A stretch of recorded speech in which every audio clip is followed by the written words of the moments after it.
Hello, good morning. Thank you very much. I will have the first presentation. I hope that this will last in your minds. I'm very happy to be here. Thank you very much. Secretary Rivas, President Ochoa Buslow, querido Pepe, my friend also, Alberto, also friend of the industry, and also, obviously, all the members of INA that are here present in this moment, and Manuel, who also is a very important a key player in this area. We'll have to see. Yes. I will start this presentation in two parts. The first one is perspectives of the automotive sector in Mexico, and the second one is on e-mobility. Why? Because we need to know where we're standing. In fact, I know that I'm standing in EGADE, and I'm also teacher of EGADE in Mexico City. Perspectives of the automotive sector in Mexico. For me, this is the key slide of all the presentation. Here you will see a lot of information in only one slide. The first one is that we are the fourth producer of auto parts worldwide. We just surpassed Germany. Germany is now the fifth. We just won this first important game. Then we're also the first supplier to the US of auto parts. And in this industry, we are 2,000 plus companies working on supplying to the main producers. We have 26 R&D centers. Many are in Nuevo León with almost 16,000 engineers. And we have more than 2 million jobs that are generated in the whole automotive sector. The world producer of light vehicles, I know that Dr. Sosaya will also talk about this. It's the seventh place. The export of light vehicles, cargo passengers, the fourth. And when you take the production of heavy vehicles, heavy duty and commercial vehicles, we're also the fourth producer, but very important, we're the #1 tractor exporter worldwide. And also, the automotive industry is the #1 generator of foreign direct investment. And here you can see in which states is happened the 99% of the production in the automotive sector. And here's the evolution. Maybe some of you remember the time of the TEMEC that was signed to be started in 1994, and you can see the huge increase and development of the industry of the automotive GDP. You can see the gray one, and you can see the green one that also had a very important development, and this is the auto part industry, and we achieved the 8%, more than doubled in these past years. Almost 25 years. And if you see the participation of the foreign direct investment, I know this is one part. The other one is that there are very important Mexican companies like Nemac, like Catcon, like Metalsa, that are in the, represented in this chart, but have also important and huge investments in the automotive sector. But here in this chart, you can find yourself. Alberto, you are also part of this investment, foreign direct investment. And important is that just Secretary Rivas mentioned that the investment that came to Nuevo León was almost 4 billion US billions.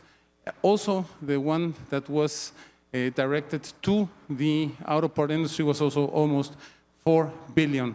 And this meant that it will be the 75% of the whole automotive FDI in Mexico. Mexico is a world power in automotive exports. We are the fourth place in light vehicle, as you can see. And here is the chart that can show you that we will be growing. We surpassed China some years ago, and we are also in this production a power machine in the world. And in the auto part industry, you can see also, again, the green one, is the part that is for exports, and the gray one is the total one. And you can see that we already surpassed, I don't know if it has no pointer, but you can see in the chart here that almost $102 billion will be produced, and this is more than was produced in any year before. That's meant also, obviously, that we surpassed the problems with the COVID. We're beyond the COVID numbers. not many industries can say this in this moment in Mexico. We already are beyond the COVID, defeated the COVID numbers.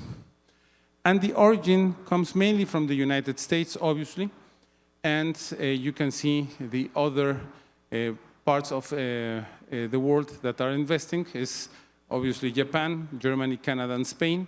And in the past 2 years, and this can be also a very representative thing, Germany has increased the investments and is surpassing the Japanese investments. Remember, Japan had a lot of companies that established mainly in the Bahia region, and now Germany is mainly investing in the Tier 1 and Tier 2 auto part industry.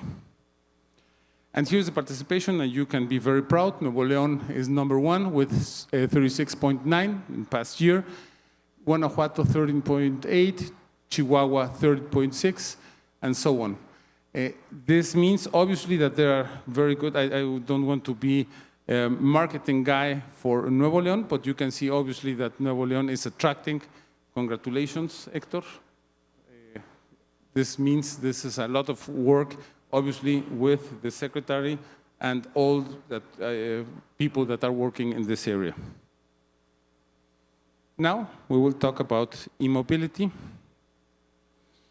You can see in the United States, you can see different producers and in different states, mainly the same print that you have with the internal combustion engines.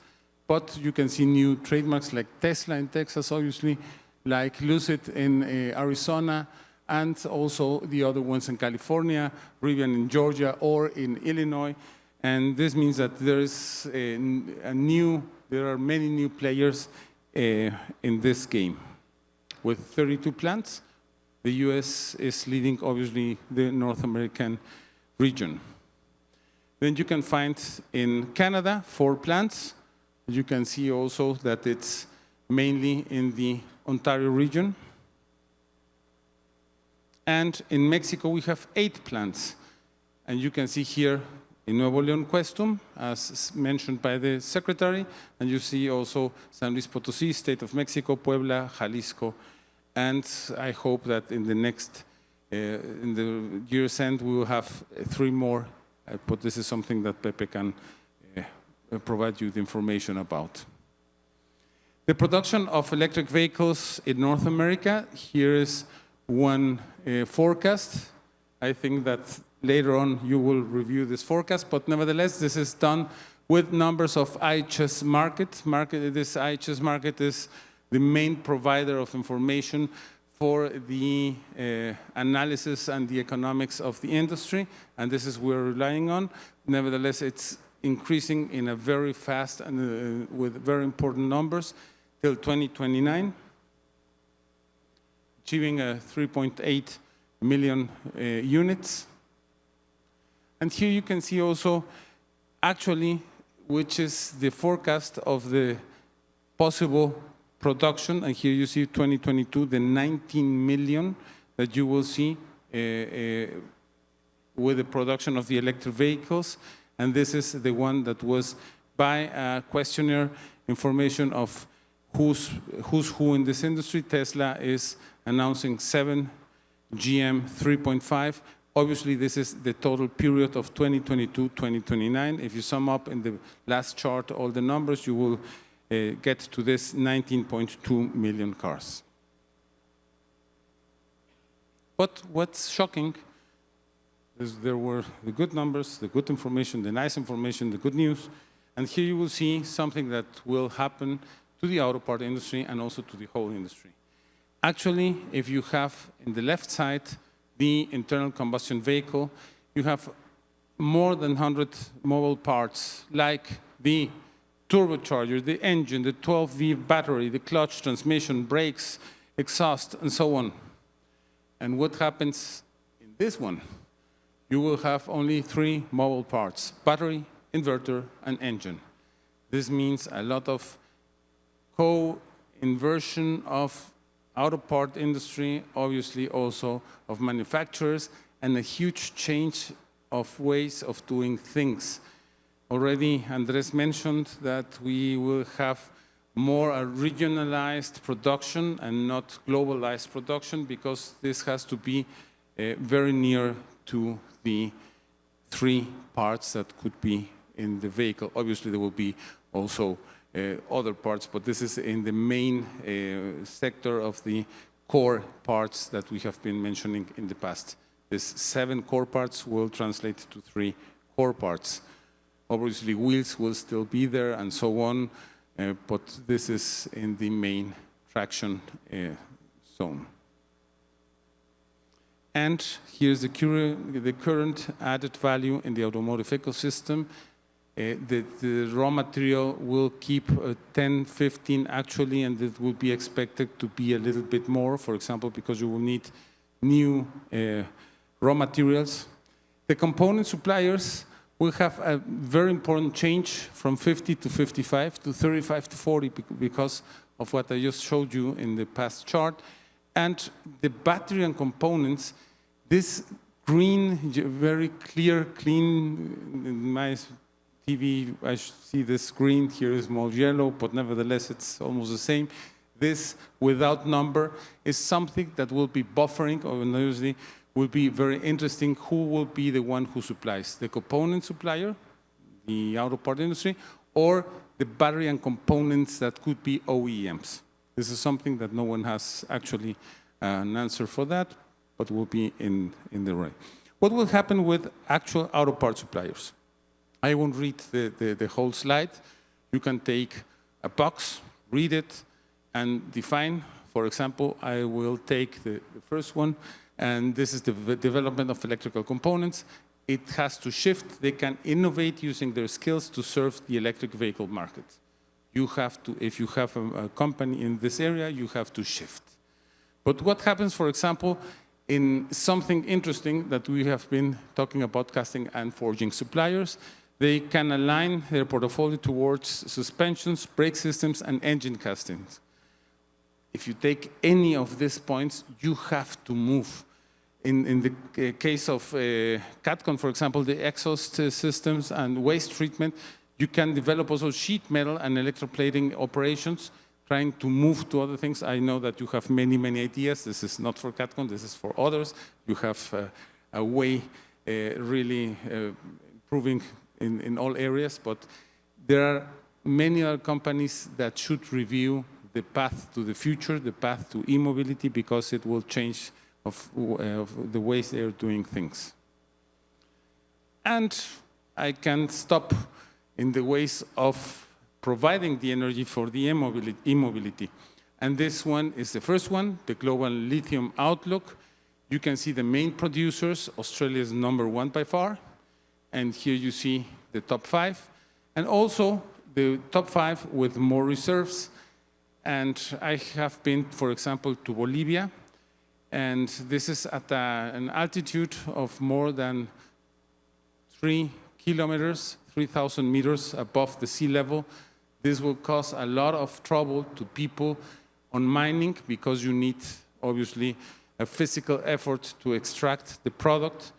Then, for example, Bolivia, the lithium of Bolivia has to wait that some machinery comes up with some new ways of doing this.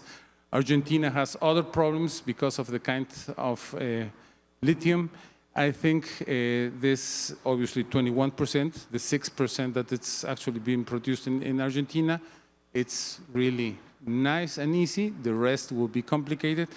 Chile has a very nice facility to possibilitate the production of lithium in Chile. And so on, you can see the others, but lithium will be a very interesting component. And here are the world rankings. Mexico is in the 9th place. And the electric stations. This has to be, obviously, to be connected. If you have a lithium battery and you don't have connection, it doesn't work. And here you can see the electric stations worldwide.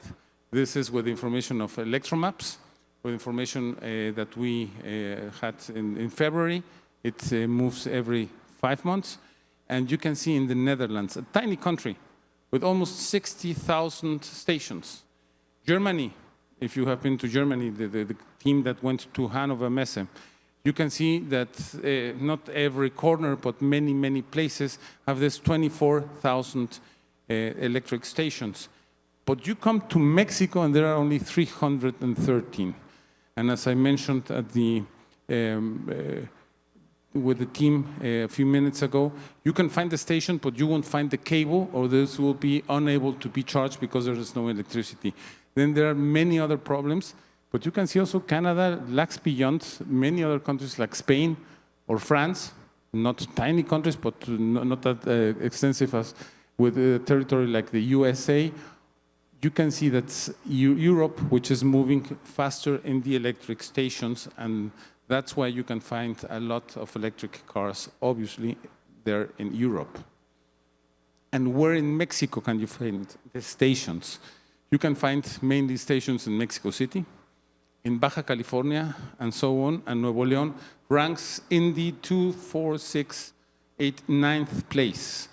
I think that obviously for the use of an electric car, it's important that you have more stations in the state.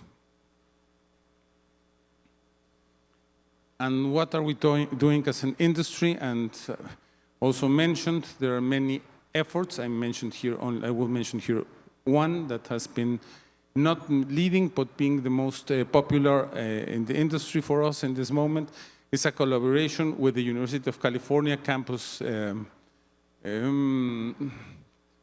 University of California, and through Alianza MX, the Secretary of Foreign Affairs is leading a triple helix effort to create an electrification roadmap for the automotive and transportation sectors, not only in the auto part, obviously also in the final manufacturing, but also with the electric stations needed, also with the shops needed to change the motor, for example, and so on.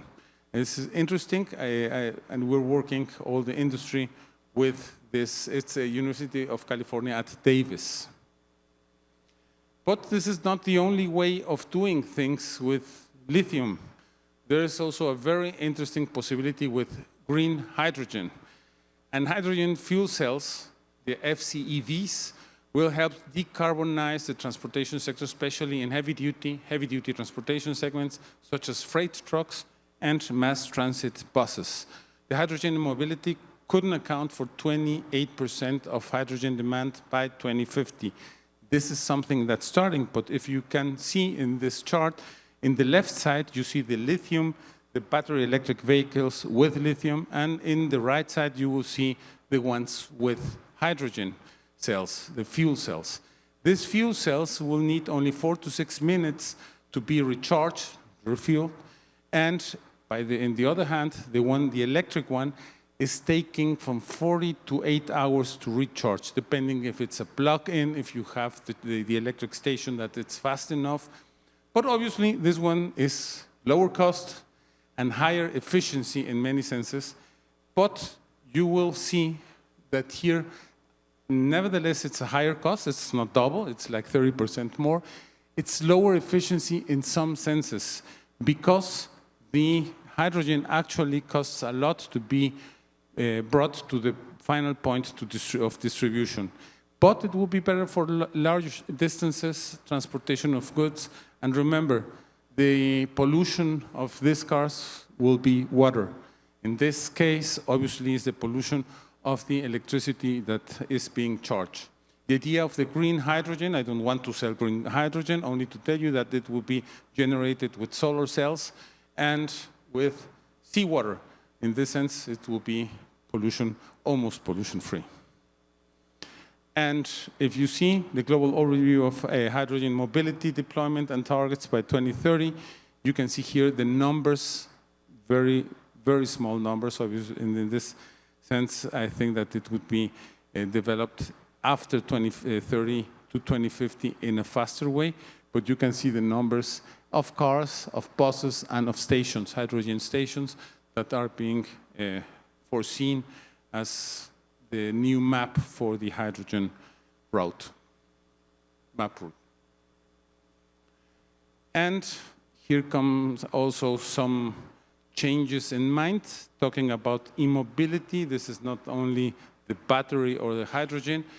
There's also one issue for the manufacturing sector, that is car sharing, because this will be something that many people will start using. If you have been to San Francisco or to Berlin, you will see in both cities car sharing, also in Paris.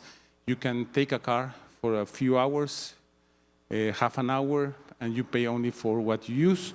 You don't have to buy your car and leave your car at the parking lot or in your house.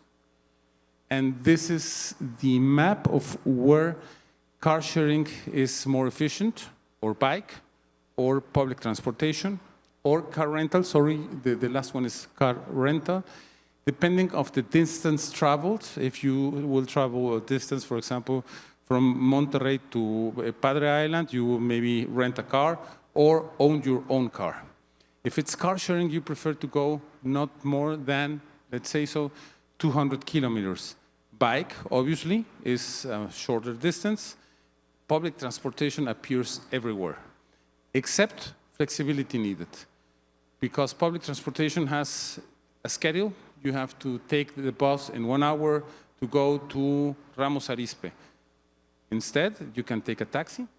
This is the most flexibility, not the cost. This would be another access, so you can review which is the best for you. And this has a huge implication in the industry. This is something that we won't talk about it, but this is something that will change definitely the way of doing business. Actually, more than 1 in 5 people who join CarShare give up a car. And more than 3 in 5 avoid buying a car altogether. This is more the millennial way of view. I think that the right one is the most exaggerated one, that one shared vehicle replaces up to 20 personally owned vehicles. This could happen in numbers. This is not real, because 1 for 20 is something that goes beyond. I want to expose this, but the number that could be in a worst case scenario for the industry is 1 to 5, not 1 to 20. And now another one that has to do with e-mobility. This is another point. This is the autonomous projects. And what does this mean? The Waymo by Google, the Autopilot by Tesla, Trinity by Volkswagen, and the autonomous by Toyota. The idea is to have no pilot, no driver, no chauffeurs. The idea is that you can call. I know that many of you have used already in California the Autopilot by Tesla. In fact, I had an Uber that was autopiloted by Tesla. Amazing, because you go into the car and you think that there's hidden camera and you're looking for the interview and something, nothing happens. It's really a nice drive, smooth. I recommend you, if you go to this area of Silicon Valley, San Francisco, you will be able to test one. This not you driving, but to test one as co-pilot or as crew of this new way of doing things. Autonomous projects will bring a lot of movement in new components. In this case, not physical components, more software, more communications, more 5G, more other things that will also increase the platform of the auto part industry in Mexico. And finally, this is my marketing part. I have to show you that we will be able for first time in 3 years to have and held the Automecanica PACE INA exhibition. It's called Expo INA.